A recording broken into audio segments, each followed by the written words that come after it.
Bienvenue dans À retenir, votre émission autour du verset à mémoriser du guide d'études de l'école du sabbat.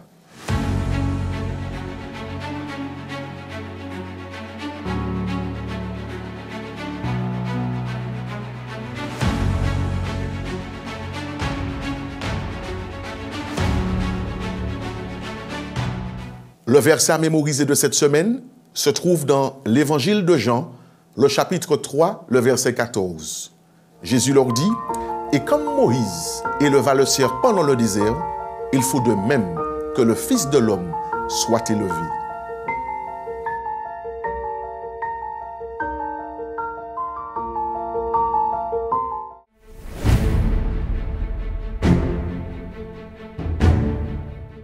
Nous l'avons mentionné dans l'émission précédente, l'évangile de Jean a été écrit vers la fin du 1er siècle après Jésus-Christ.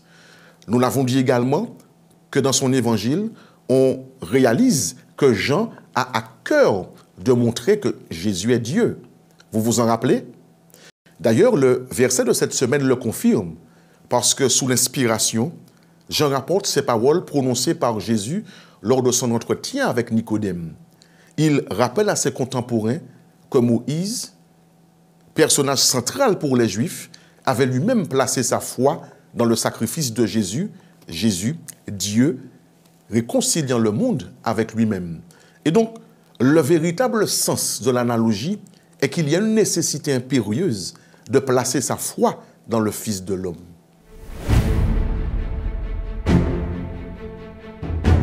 À travers l'histoire, des hommes, des femmes ont subi l'injustice, ont été dépouillés de leurs biens, torturés, ont affronté le bûcher pour avoir proclamé leur foi en Jésus, ce Fils de l'homme qui a été élevé pour leur donner le salut, la vie éternelle. Leur sang a été une semence qui a produit des millions de conversions dans le monde entier.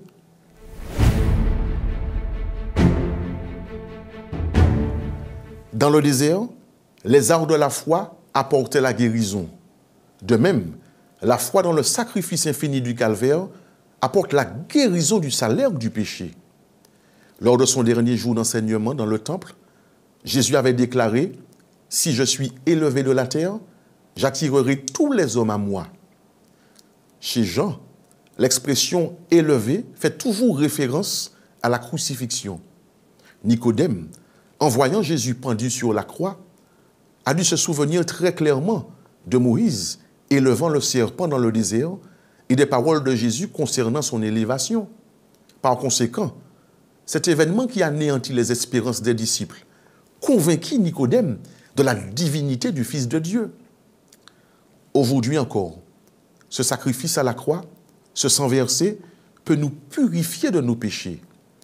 Comme les Israélites, ils regardaient au serpent d'airain et recevaient la guérison, nous pouvons encore accepter par la foi le sacrifice consenti par Jésus pour être guéris de toutes nos maladies.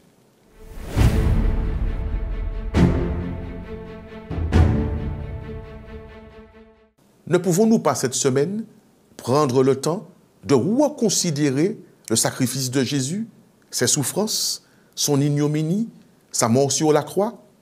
Prenons le temps de le faire en ayant la conviction que ce dernier est suffisamment efficace pour nous libérer de tous nos péchés.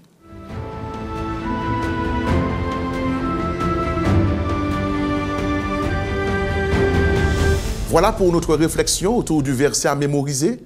Je vous retrouve donc la semaine prochaine pour un autre verset à retenir.